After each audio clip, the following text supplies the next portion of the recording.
Hi, and welcome to episode 13 of my Darkest Dungeon Vanilla playthrough series. I'm Icon, and we're going to have a new dungeon run ahead of us today, and let's see what will transpire down there. First off, let's kick out the old guys and see what's up ahead of us. So we get a opportunity to attack the Prophet in exchange for a restraining padlock. It's a very powerful item for the Abomination, especially since it mitigates a lot of the downsides of the skill set of that unit. Cleansing Crystal.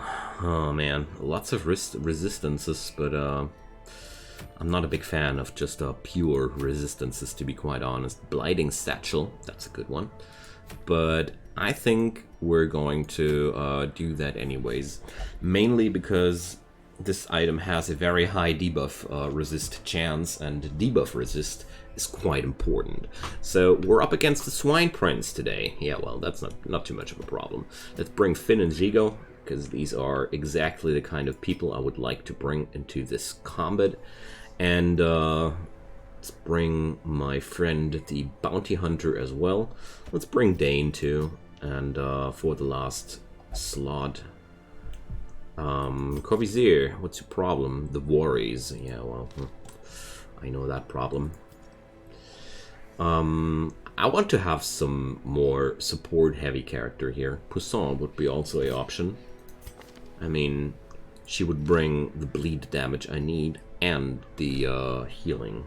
Well, healing. Not really much, no. Not much of a fan there. I want either a Vestal. Let's bring Winter. Either a Vestal or a Occultist, and I don't want to spam those Occultists too heavy. So, I mean, basically there's nothing wrong with Occultists, but I don't want to use Occultists on pretty much every run I do. Alright, so that's that. Let's equip them and see what will happen. The Swine Prince is, to me personally, one of the least frightful bosses. I really think it's one of the easiest bosses to deal with. So, Dane has a lot of upgrades available. Oh man, it's always so hard for me to decide what to upgrade, but I'm definitely going to go for the Pistol Shot, Grape Shot Blast, and Open Vein. Every skill having a damage over time effect is always very, very valuable to upgrade, because you have a decent chance of upgrading the damage over time even further. Alright, so equipment upgrades, of course. Always worth the money. Okay, so let's finish it up with some nice trinkets, and then off we go. So my friend Peveril, what up for you? Gonna bring definitely that Wounding Helmet into game. And apart from that, I mean, I could go for this combo, full damage. Well, let's do that. Bring the Legendary Bracer, though.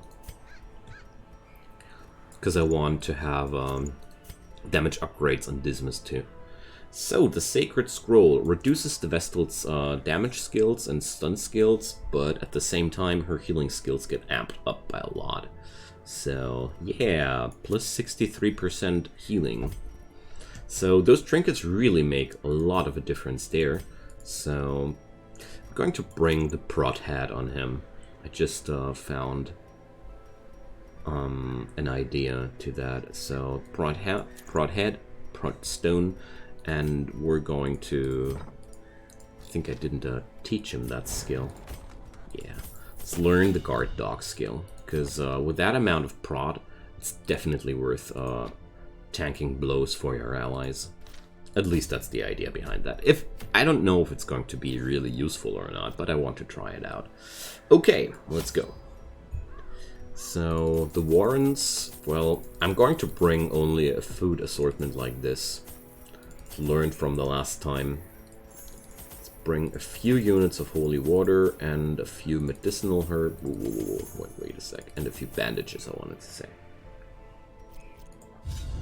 And let's step forward to face this little abomination. So we're going to have some good fun with that. Let's see what the dungeon brings up in this scenario. The Swine Prince has always a certain map, which makes it pretty hard to find him at the first glance.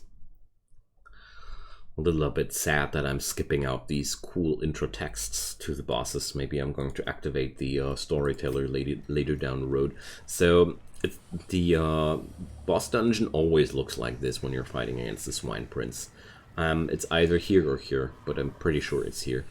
It's almost every time the corner which is furthest away from your starting point. Correct me if I'm wrong. So I need more skills to be used from the front slot, or more skills which are not needing the second slot. It's a more precise statement here. But I think I've already configured everything accordingly, and let's run into the first trap. Good job. So for these Curios I brought the holy water, because it's a shame not to plunder things which are plunderable. Okay, so these stones are another thing where I don't have a clue what they do. So, we got shuffled up. Dang. So, let's see. I'm gonna try and pistol shot that little guy down. Oh yeah, that's a good dodge. Yeah, sadly, Dane didn't manage to kill it off, but wow, 2 dodges. Quite happy with that. So, I forgot to equip a 3rd skill because I didn't unlock the come hither. Dang, I didn't even know that this was possible. I wanted to press this button. I didn't even know that you're able to not equip 4 skills. Wow. Well, learning something new every day. Alright, let's go for a little AoE to at least take down the little swine there. The pukey swine. And a more direct approach on the drummy swine. And, well, let's move forward a little bit. Alright, so party order is almost restored. Using the tracking shot here mainly to get that thing rid of before it gets another action. Okay. So, it's a little bit unfortunate. I didn't expect something like that to happen. Alright. Wow, 5 healing per person. That's really powerful. Okay. There goes a stun to these. Alright. So, the cultist is down. He just didn't realize it yet. Let's see if I can stun the chopper. Yeah, it's a swine chopper. Get to the chopper! Can't help it. Okay. Oh boy, what a nasty crit. Oh. Owie. Owie. Alright. So, I have the slight impression that I can't do anything about the, problems here. I only know that Dane's skill set is less limited, but well, I only see one option, and that's one I don't like. That would be sending Winter up front, but well, we're going to send the Houndmaster up front. Let's make it like that. Because I have all the skills necessary. I can't use the Hound's Rush though, but I can use Blackjack, which is also pretty good. So let's do it like that. Just don't like that I'm not able to use that single target skill, but that's the only real downside. Now everything here is usable, and same goes for her. So really, this is the only thing that always happens when I touch this thing, so would be really happy if somebody else knew what the actual benefits behind that are, because I don't know. I'm very, very curious about that. Yay! So now I brought enough food for this expedition, of course, and now we get all the food I didn't get the other time when I brought a lower amount of food into the dungeon. But it's okay.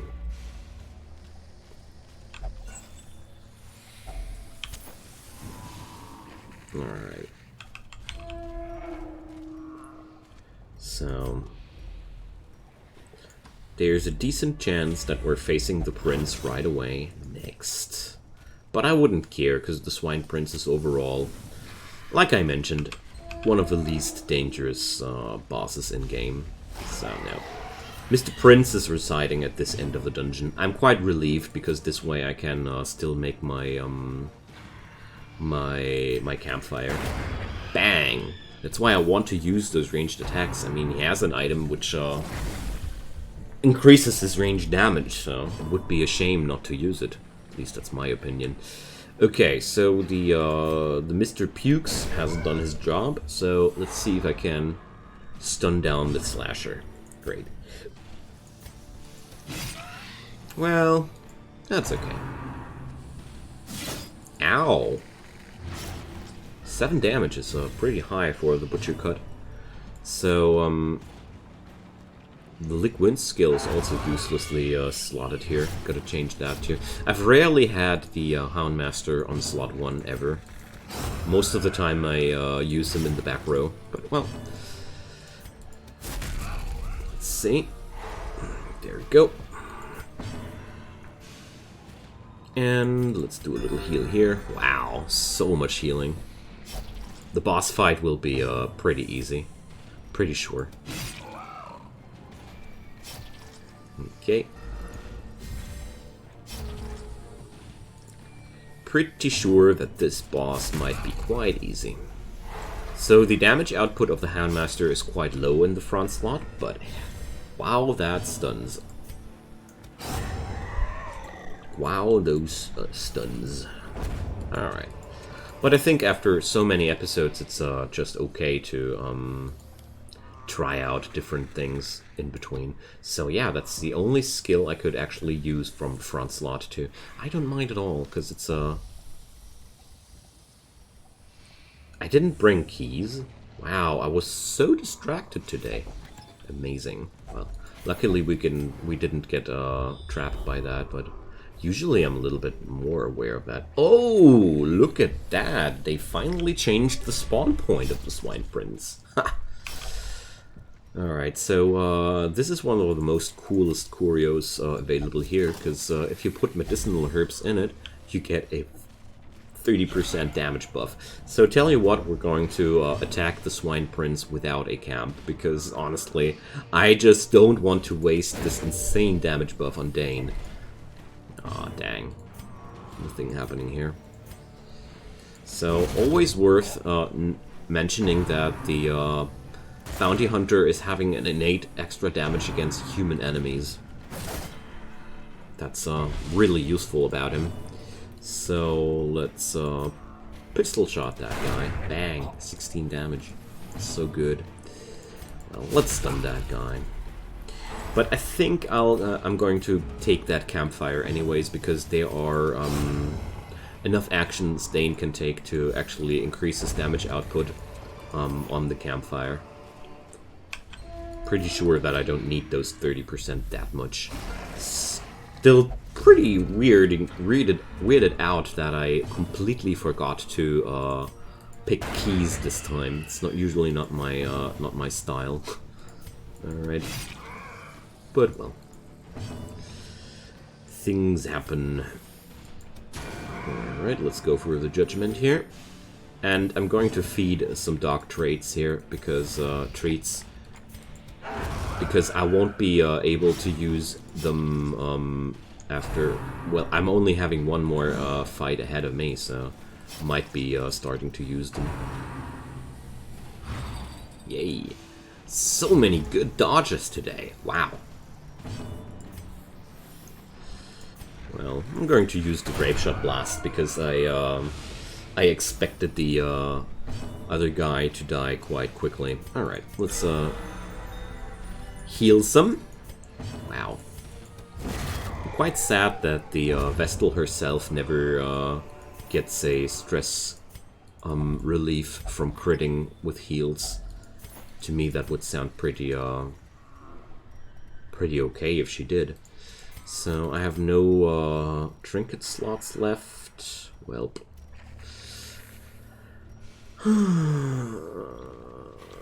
don't want to ditch away any of those, actually. Well, let's ditch away that charm, that trinket. So, lots and lots of food. And let's prevent nighttime ambush, clean those guns. And is there any way of reducing her stress in a meaningful way? Well, let's pray. Oh, that didn't reduce her own stress. Dang. No! Well, there's a decent chance that Winter will go crazy this dungeon. Again. Let's see. So on this courier you should never use holy water on. It makes the courier go mad at you. These scribblings here are another courier where I rarely know what to do with it. Okay, here goes the Swine Prince. It's a quite easy fight. You're definitely not attacking Wilbur, because every time you attack Wilbur, the Swine Prince will react with a counterattack. And if you kill Wilbur before this guy is down, he's even going to berserk and be way stronger than he ever would be if you don't attack Wilbur. So, there we go. So, I'm preparing the situation by applying marks, buffing my people. Such things are just very, very good, because here we are, collect bounty. 90% extra damage for marked targets. That's what you get. So, we're going to try and do a little bit of damage on this guy, but never mind. Seriously, just never mind. So, Wilbur keeps marking targets, and we got lucky this time, because Swine Prince didn't use any of his stronger attacks, and now I'm just wailing away on his large body, and whatever damage comes up will be healed away by Winter. It's one of the easier fights, but I don't mind. So, well, there's really not much I can do here. How long does the mark last? Dang. A little bit unhappy with what happened here, but oh boy, we landed a stun. Okay, maybe he's not that not that bad as a frontliner, anyways. Okay, now then, let's just keep this judgment coming, and so the mark is on for one more turn. 34 damage. Owie, so much. So I'm going to mark with my bounty hunter this turn, because I want to use well, never mind. Never mind. I wanted to use the guard dog ability to shift the damage over to somebody else, but alright, mark these two. I'm fine with that. And I'm not sure if this thing will last another turn, honestly. Doesn't look so much like it, though. Okay. The little heals, and I forgot to use the dog traits, didn't I? Wow. A little bit bad focus today. Okay. So now I'm going to use this Grapeshot Blast, because I'm oh, not hitting Wilbur with that? I'm surprised. Okay, so let's attack this little guy. Once he's alone, he's using a party-wide stun skill whenever he's able to act. So it's an AoE skill trying to stun the whole team. I think he's going to get one turn of it. There we go. So the squeal will try and stun everybody on the team. There we go! Well, that was easy, wasn't it? So I'm going to see if this dungeon has a few more things in store for me. Let's see. Because I don't feel like it's about time to go already. I mean, I didn't even use my dog traits, so come on. This run is not over until the last dog treat has been munched. I mean, I've tossed away something valuable to make room, so I want to at least use that dog treat and replace it with something. Nice! So, let's see how many carrion eaters are going to be blasted by this attack. Well, only one. But the others are a little bit roughed up, if I might say so. Boom. So powerful. Certainly so powerful.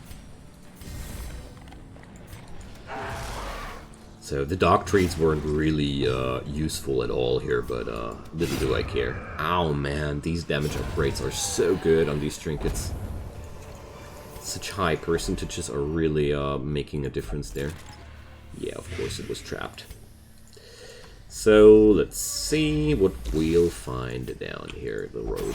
I wanted to try if there's any chance to reduce Winter's stress by letting her disarm a trap. Sometimes that is a quite good way to get rid of party members' stress. Sometimes it just adds up more stress. Vestals are not having too good disarming chances in general, but to me it was worth the try. So, as you might notice, I keep roaming here because I'm feeling like I'm not done yet. Because this party is just so good equipped that I feel like I'm going to tackle these monsters back there. And oh man, there's a Shambler. So, well, am I ready for a Shambler fight? Well, let's do this. But I'm not going to do it like this. Alright, so the Shambler is one of the nastiest bosses available. You need to put a torch in there, and you can't trigger this fight without a torch. And this guy is quite easy overall. He keeps summoning minions, and you really need to take care of these minions, or otherwise you'll die. Apart from that, the fight is on the lower difficulty levels manageable. Dangerous, but manageable. Yeah. The main difficulty herein lies that these minions he's going to summon are really getting very, very dangerous along the lines. So, I'm marking this guy now to make sure I'm going to maximize my damage on him. So, the action of his is always the same. Whatever he does just summons minions. And whatever these minions do gives them this nasty bonus. Yes! Winter went courageous. Instead of falling in the sight of the enemy, she went courageous. And, well, the best way of dealing with it is either tanking those Clapperclaws, or no, those Shambler Sycophants, and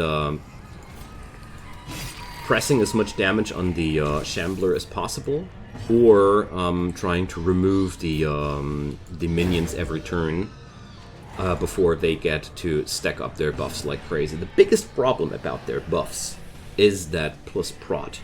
They rack up such insane prot numbers at some point that you're going to have real trouble in killing them. Damage over time, of course, is a very good way of dealing with the problem. So let's see if I'm able to snipe out the Shambler. I got one lucky stun on the Sycophants, which is really good. There we go. We getting there. We getting there. The fact that Winter didn't have a mental breakdown, but a courageous moment is basically one of the best things that was able to happen to this team. So just spamming the heal. With this kind of team, I have no trouble in accepting such a dangerous fight, by the way, because I'm absolutely confident that we're able to take it down. So I'm keeping the marks up, because the most damage comes out of Dane. Alright. Ow! Dang. What a blow. Alright. There we go. Now I have at least a good reason to leave the dungeon afterwards.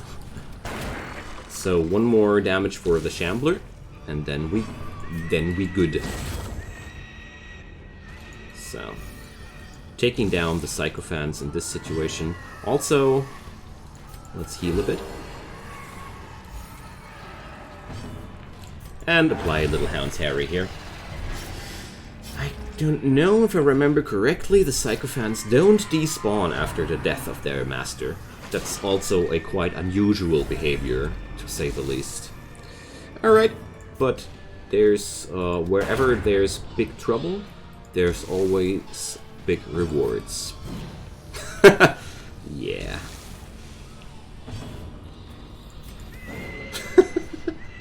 The fun part about that is this thing will just bleed to death. We just don't get rid of it yet. Okay, there we go. Awesome. Ancestor's Candle. So this is our first ancestral item. So plus 15 damage. If this is only beneficial as long as the torch is in areas where I like my torches. Nice. Very, very good. Apart from that, the Swordsman's Crest and the Citrine are not too exciting things, but not too bad either. So let's go home. That was enough for me. Scratched my itch for adventure. We got a ancestral trinket, we got a very rare trinket, and we smacked the Shambler. I mean, on this lower difficulty level, the Shambler is not that hard, but I really don't do the Shambler if I don't have either very good AoE capabilities or very good single target damage. High amounts of healing help a lot too, as you might have noticed, so yeah, that was our first Shambler. Anyways, friends, it's time to say goodbye for this episode. Thanks for joining in as usual, and feel free to leave a comment down below. I love to hear from you, as you know. And leave a like on that video if you want to be supportive. You might also drop a little subscription on that channel if you haven't done so already. I also have a Discord channel found in the description below where I post all my schedule, where all my releases are being noted. So whatever you do or don't, I wish you a wonderful time and see you next time, I hope. Bye bye.